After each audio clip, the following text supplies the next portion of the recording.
हाँ, तो ये पहला चार्ट है, पाश्चुराइजेशन से रिलेटेड है।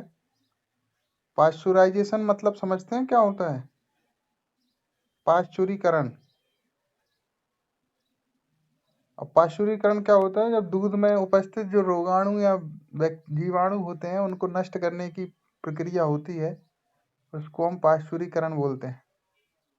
ठीक है, तो उसकी दो मेथड है। एक मेथड है LT मेथड, जिसको हम बोल रहे हैं LT।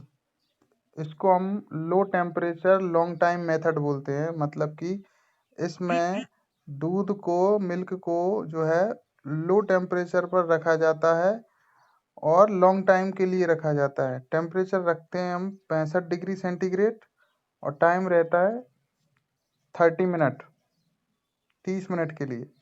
तो जब मिल्क को 65 डिग्री सेंटीग्रेड टेम्परेचर पर 30 मिनट के लिए रखा जाता है तो उसको हम बोलते हैं low temperature long time method. और इसी प्रकार अगर हम थोड़ा सा टेम्परेचर को बढ़ा देते हैं तो उसको बोलते हैं हम हाई टेम्परेचर शॉर्ट टाइम। अब अगर हम हाई टेम्परेचर पर रखेंगे तो कम समय में ही वो पाश्चुराइजेशन हो जाएगा, इसलिए इसको हम 72 डिग्री सेंटीग्रेड पर रखते हैं। तो टाइम हम आधा कर देते हैं, सॉरी आधा नहीं है, टाइम बहुत कम है, 15 सेकेंड, 15 सेकेंड। तो 72 डिग्री सेंटीग्रेड पर 15 सेकेंड के लिए रखते हैं, तो इस मेथड को हम बोलते हैं HTST method, high temperature short time method. ये क्लियर है? इससे क्वेश्चन पूछे गए हैं, आप देख देख देख लेना। ठीक है, इससे क्वेश्चन आए हैं पहले, चलो आप देख लेना। हाँ बिल्कुल। अब आगे देखिए आप, अगला चार्ट है cooperative organisation of milk in different state. इसका मतलब है कि विभिन्न राज्यों में दुग्ध से संबंधित सहकारी संगठन, दुग्ध सहकारी संगठन देख रहे हैं हम अलग अलग राज्यों के, कौन से राज्य में कहाँ पर है, किस नाम से है। तो Amul cooperative organisation of milk है, ये कहाँ पर है हमारा, गुजरात में है। दूसरा है मदर डेयरी, ये mother cooperative organisation of milk, ये दिल्ली में है। सारस के नाम से है, ये कहाँ पर है, ये राजस्थान में है। सांची का नाम सुना है अपने, स्नेह, सांची कहाँ पर है, मध्य प्रदेश में। और एक विटामिन के नाम से है, ये चंडीगढ़ में है। एक नंदिनी के नाम से है, ये कर्नाटक में है। और एक पराग के नाम से है, ये उत्तर प्रदेश में है, कोऑपरेटिव ऑर्गेनाइजेशन ऑफ मिल्क। ठीक है, तो आप ये कोऑपरेटिव ऑर्गेनाइजेशन ऑफ मिल्क याद रख लेना और उनका स्टेट याद रख लेना, कौन सा कहाँ पर है। आगे देख लेते हैं। आगे है अगला चार्ट है व्हाइट रेवोल्यूशन, ऑपरेशन फ्लड या श्वेत क्रांति।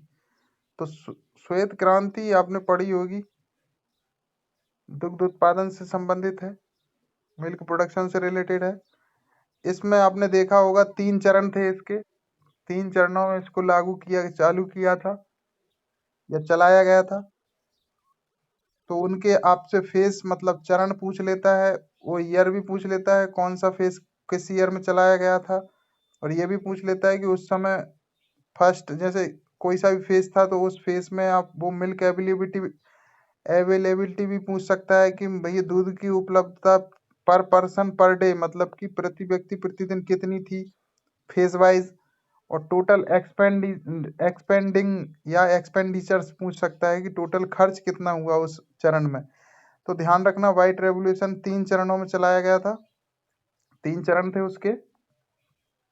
पहला चरण था, फर्स्ट चरण कब से कब तक चला था, कोई बताएगा मुझे? फर्स्ट जो फेज था 1970 से 78 में अब याद रखना, मतलब कि इसमें कितने साल का गैप है? 7 साल का कि 8 साल का? 8 साल। 8 साल तक चला था पहला फेज।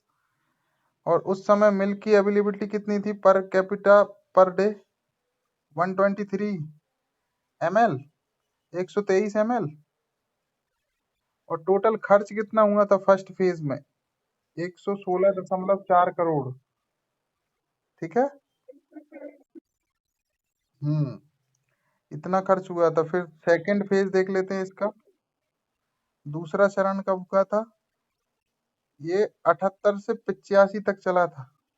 78 से 85, है ना? तो इसमें कितना गैप है? इसमें 7 का गैप है। ये 7 साल तक चला था। ठीक है। ये भी इससे आप जल्दी याद कर पाओगे, ये थोड़ा बना लेना। ठीक है। तो ये इस समय कितनी हो गई थी दूध दुग्ध उपलब्धता बढ़ के? 149। कितनी हो गई थी? 149। खर्च कितना हुआ था टोटल? 485.5 करोड़। इसके बाद थर्ड फेज है। थर्ड फेज कब से कब तक चला था? 85 से 94। इसमें कितने का गैप है?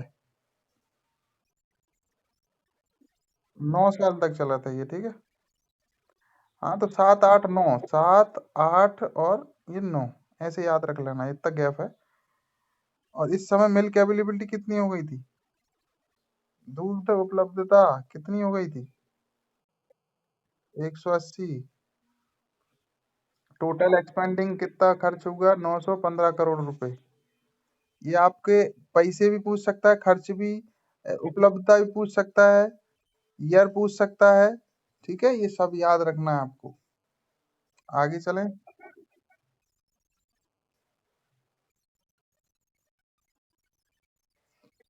ये सबसे ज्यादा महत्वपूर्ण है, इसको याद रख लेना आप। इसको सबसे ज्यादा याद रखना है, सबसे ज्यादा क्वेश्चन यहीं से पूछे जाएंगे। आगे देख लेते हैं टाइप्स ऑफ मिल्क। दूध के प्रकार।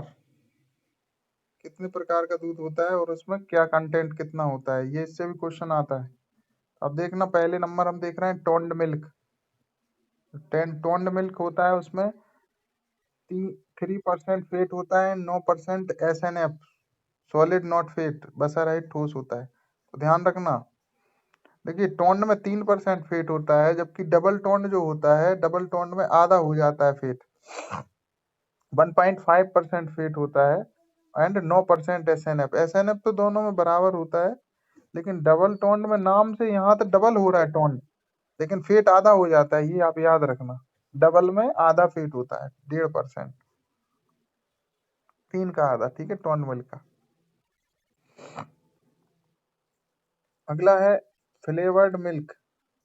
इसमें 1.5% फेट होता है, 8.5% SNF होता है। नेक्स्ट है सोया मिल्क। सोया मिल्क, इसमें 38 से 42% प्रोटीन होता है। क्लियर है ये? कंटेंट आप याद कर लेना। ठीक है। आगे चलें। चलिए, आगे है क्लासिफिकेशन ऑफ चीज, मतलब पनीर जो है उसका वर्गीकरण। पनीर का वर्गीकरण आप लोगों ने देखा होगा। तो पहली कैटेगरी है चेड्डार पनीर। चेड्डार पनीर ये नॉन पोर्स होते हैं, मतलब कि ये छिद्र जो है, छिद्र नहीं होते इसमें, छिद्र रहित होता है ये। चेड्डार पनीर कैसा होता है? छिद्र रहित। इसके बाद है स्विस पनीर। स्विस पनीर में छिद्र होते हैं, पोर्स होते हैं। अगली कैटेगरी है रॉकफोर्ड। रॉकफोर्ड चीज, ये कर्ड बाई फंगस, मतलब कि कर्ड का मतलब होता है दही, तो फंगस मतलब फफूंद के द्वारा बनाए गए दही से बनता है। ठीक है। फिर अगला है ब्रिक। ब्रिक चीज है, ये कर्ड बाई बैक्टीरिया, मतलब जीवाणु के द्वारा जो दही बनता है उससे बनता है। फिर आगे है कैममबर्ग। कैममबर्ग ये कर्ड बाई फंगस, ये भी फफूंद के द्वारा बनता है, बने हुए दही से बनता है। फिर अगला है लिम्बर्गर। लिम्बर्गर कर्ड वाई बैक्टीरिया, ये जीवाणु द्वारा तैयार दही से बनता है। और अगला है कैटेज, काटेज पनीर, काटेज चीज, ये बाई स्किम्ड मिल्क, मतलब कि मखनिया जो दूध होता है जिसमें से मलाई निकाल दी जाती है, क्रीम निकाल दी जाती है, उससे तैयार होता है। ठीक है, स्किम्ड मिल्क या मखनिया दूध से तैयार। क्लियर है? ये पनीर का क्लासिफिकेशन समझ में आया?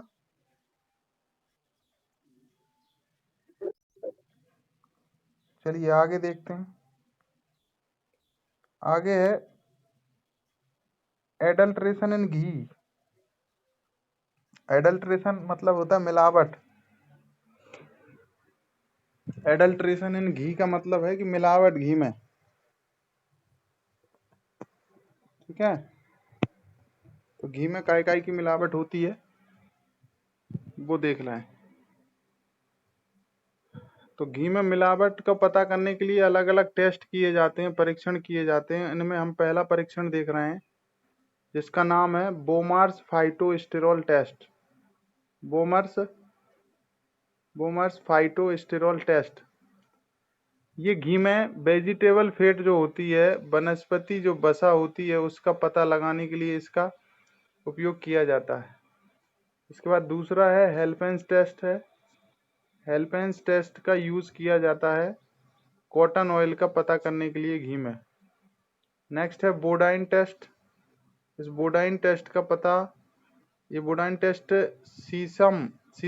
सीसेमम ऑयल जो होता है उसकी मिलावट का पता लगाने के लिए इसका टेस्ट किया जाता है, ये टेस्ट किया जाता है। फिर अगला है बेलेंटा परीक्षण या बेलेंटा टेस्ट। ये कोकोनट ऑयल जो होता है उसका पता करने के लिए किया जाता है। फिर नेक्स्ट है निकल टेस्ट। निकल टेस्ट का यूज वेजिटेबल फैट जो होता है उसकी मिलावट घी में हुई है या नहीं उसका पता करने के लिए किया जाता है। इसके बाद आगे चलें, यहाँ तक क्लियर है? इसके बाद है हमारा टाइप्स ऑफ क्रीम। क्रीम जो होती है उसके प्रकार हैं। ठीक है, तो क्रीम के प्रकार में आपको पता है क्रीम कितने प्रकार की होती है? 4 टाइप्स। पहला टाइप्स है टेबल क्रीम, कॉफी क्रीम या लाइम क्रीम। इसमें कितना फेट होता है? 25% फेट होता है। कितना होता है भैया? फेट परसेंट अलग अलग है, इनमें फेट परसेंट पूछे जाते हैं, तो ध्यान रखना। Table cream, coffee cream, lime cream, इसमें कितना परसेंट फेट होता है? 25%। इसके बाद दूसरा है व्हिपिंग क्रीम या मीडियम क्रीम। इसमें कितना परसेंट फेट होता है? 25 से 45% फेट होता है। इसके बाद नेक्स्ट है कंसेंट्रेट क्रीम, सांद्रित क्रीम जो होती है, इसमें 45 से 65% फेट होता है। इसका लास्ट है प्लास्टिक क्रीम। प्लास्टिक क्रीम में फेट होता है 65 टू 85% फेट, 65 से 85% फेट। तो सबसे ज्यादा किसमें होता है? प्लास्टिक क्रीम में होता है फेट। ये आपको याद रखना है। यहाँ तक क्लियर है क्या? यहाँ तक क्लियर है क्या? Very good. चलिए हम आगे चलें। आगे चलें। चलिए अगला आप देख पा रहे हैं ये जो चार्ट है, प्रेजेंट प्रोटीन प्रेजेंट इन। तो कौन सा प्रोटीन किस में पाया जाता है उससे रिलेटेड क्वेश्चन आते हैं, वो हम देख लेते हैं। तो सबसे पहले हम देख रहे हैं मिल्क प्रोटीन। मिल्क प्रोटीन मतलब दूध में पाई जाने वाली जो प्रोटीन है उसको क्या बोला जाता है बेटा? उसको केसीन कहते हैं। केसीन होता है, मतलब कि दूध में उपस्थित प्रोटीन होती है कौन सी? केसीन। और अगर आगे देखें हम कोलेस्ट्रॉल प्रोटीन, कोलेस्ट्रॉल में कौन सी प्रोटीन होती है? तो इसमें एक तो एल्ब्यूमिन होती है और ग्लोबुलिन होती है। एल्ब्यूमिन और ग्लोबुलिन। एल्ब्यूमिन और ग्लोब्यूलिन। और ब्लड प्रोटीन मतलब कि रक्त में उपस्थित प्रोटीन कौन सी होती है? कौन सी होती है? हीमोग्लोबिन। हीमोग्लोबिन। और आगे देखते हैं, हेयर मतलब कि बालों में, हॉर्न मतलब कि सींग में, हुप मतलब कि खुर में कौन सी होती है? Carotene protein. इसके बाद अगर आपसे पूछ ले कि मसल्स में उपस्थित प्रोटीन बताइए, तो इलास्टीन होती है। कौन सी होती है? इलास्टीन। यहां तक क्लियर है? आगे चलते हैं। अगला है chemical compound and their function. अगला चार्ट आपको देख पा रहे हैं, क्या है? Chemical compound and their function मतलब कि जो रासायनिक यौगिक हैं वो और उनके कार्य, उसका क्या काम है। तो आपने पता है, रेनिन पढ़ा था, रेनिन एंजाइम। रेनिन, रेनिन का क्या काम है? ये रेनिन का यूज किया जाता है, किस में किया जाता है? रेनिन का यूज ये चीज बनाने में किया जाता है, पनीर बनाने में। आपको पता है? इसके बाद अगला है diacetyl. Diacetyl chemical compound का यूज किस में किया जाता है? बटर में। बटर मतलब मक्खन, कर्ड है, कर्ड, कर्ड में, घी में। कर्ड मतलब दही। ठीक है, आगे देख लेते हैं। अगला है पल्स रेट डिटर्मिनेशन। ये भी बहुत इंपॉर्टेंट है। पल्स रेट डिटर्मिनेशन का मतलब है कि जो नब्ज होती है, नाड़ी दर होती है, उसका निर्धारण कैसे करते हैं, किस पशु में। तो इससे भी रिलेटेड क्वेश्चन आते हैं। ये वाले चार्ट को देख रहे हो, तो हम सबसे पहले देख रहे हैं, ये कॉक्सियल है, कॉक्सियल, कॉक्सियल ग्रंथ। ये कॉक्सियल एक प्रकार की जो है आर्टरी होती है। आर्टरी मतलब धमनी होती है।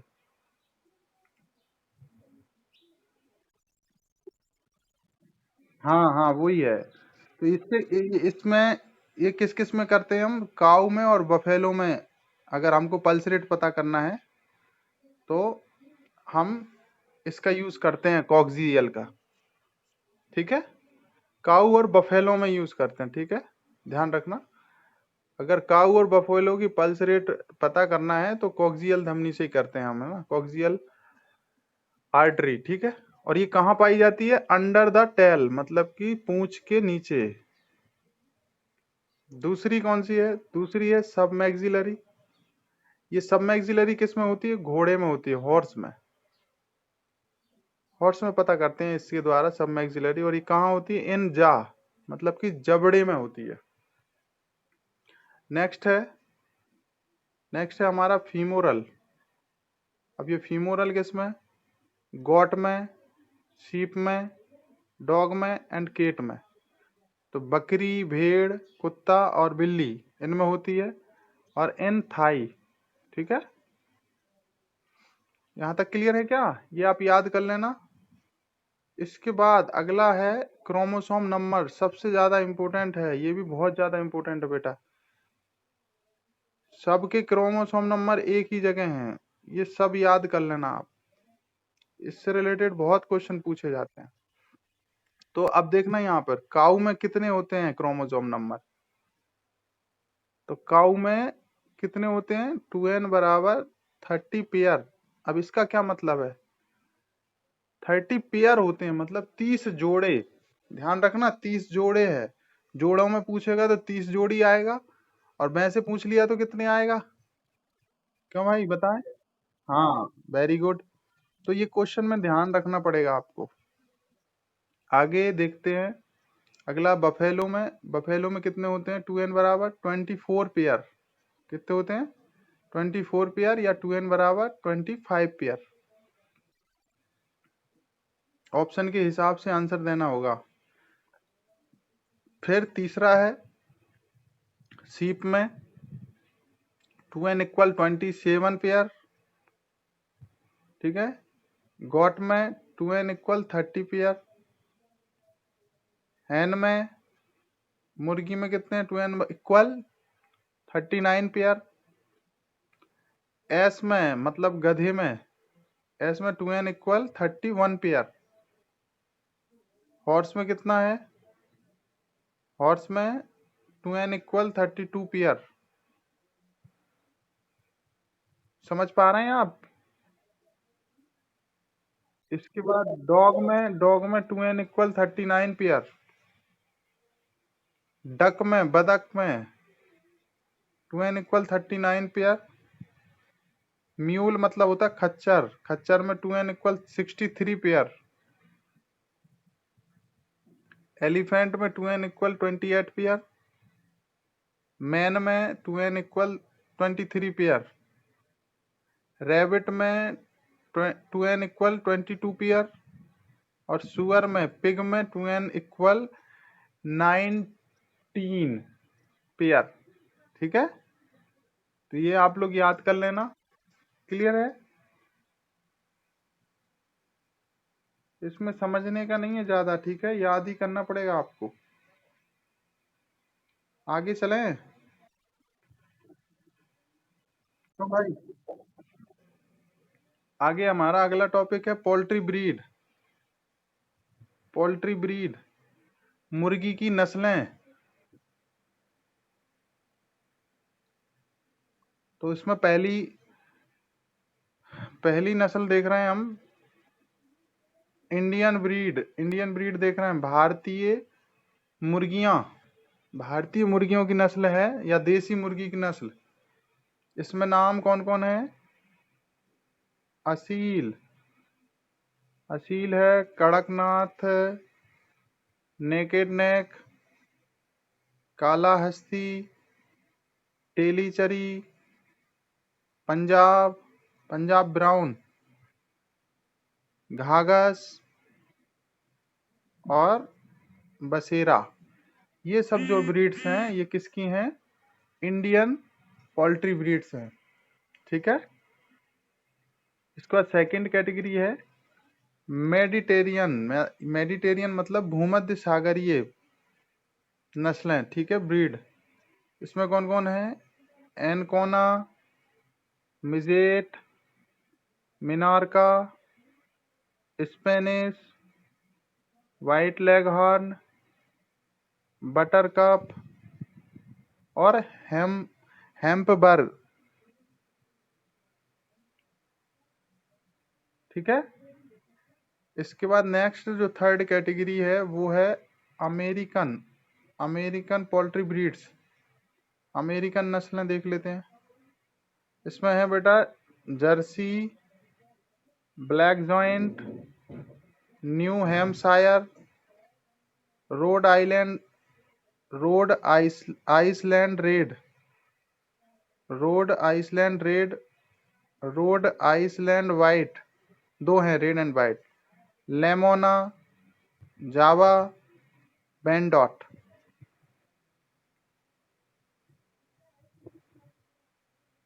ठीक है, इसके बाद आगे देख लेते हैं। इंग्लिश ब्रीड है कुछ, इंग्लिश या अंग्रेजी, या इन्हीं को हम टेबल बर्ड भी बोलते हैं। अंग्रेजी नस्लें हैं आस्ट्रेलार्प,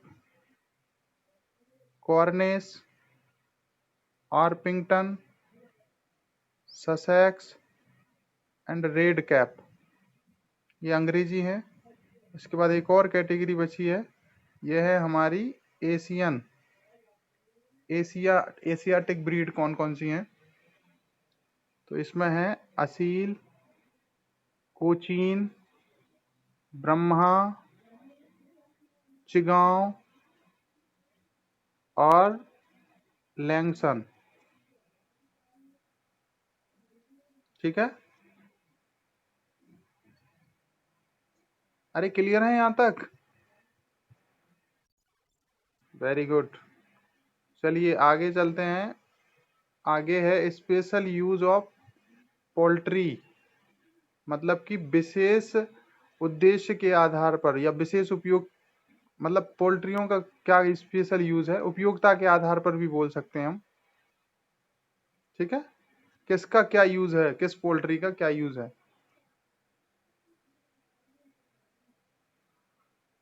ठीक है, मुर्गियों के विशेष उपयोग हैं, इनमें हम देख लेते हैं। सबसे पहले कड़कनाथ। कड़कनाथ जो है ये फॉर ब्लैक मीट, मतलब कि काले मांस के लिए, काले मांस होता है इसका, और ये झाबुआ जिले में पाई जाती है। Jhabua district of MP, Madhya Pradesh के झाबुआ झार जिले में पाली जाती है, ध्यान रखना। दूसरा है व्हाइट लेगहार्न, सफेद लेगहार्न, ये बेस्ट लेयर है, ठीक है।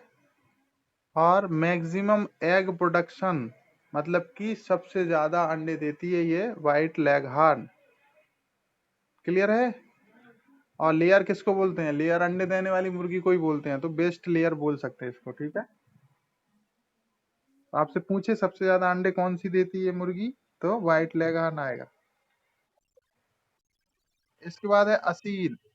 असील ये फाइटिंग बर्ड है, फाइटिंग लड़ाई के लिए प्रसिद्ध है, इसलिए इसको गेम बर्ड भी बोलते हैं, ठीक है। इसके बाद है घाघस। घाघस ये ब्रूडर है, बेस्ट ब्रूडर है, ठीक है, मतलब कि चूजों का लालन पालन के लिए बेस्ट है, चिक्स के। इसके बाद है हमारा डेमोस्ट्रेशन, मतलब प्रदर्शन के लिए सबसे अच्छी है कॉर्निश, प्रदर्शनी के लिए। इसके बाद सबसे सुंदर, सबसे सुंदर beauty, bantam and Spanish, bantam and Spanish, ठीक है। आगे चलें,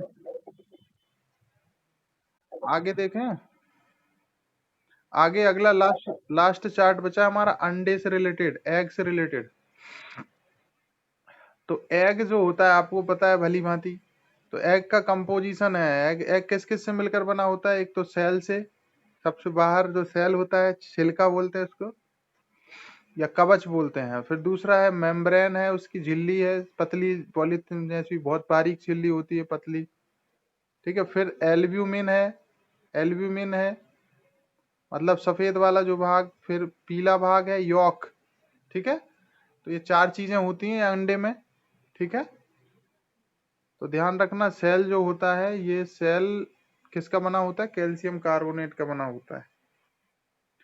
और इसका कितना प्रतिशत भाग, मतलब अंडे का में सेल कितने प्रतिशत होता है, कवच? तो ये अंडे का 11% होता है, कुल अंडे का 11% भाग होता है सेल। 11% ऑफ टोटल वेट, अंडे का जो जितना टोटल भार होता है, वजन होता है, उसका 11% अकेला कौन होता है? सेल। क्लियर है। दूसरा है मेम्ब्रेन। तो मेम्ब्रेन कितना परसेंट होती है? अंडे के भार का 1% होती है मेम्ब्रेन या झिल्ली। इसके बाद है एल्ब्यूमिन। एल्ब्यूमिन कितने सफेद भाग या श्वेतक बोलते हैं इसको, ये कितना होता है?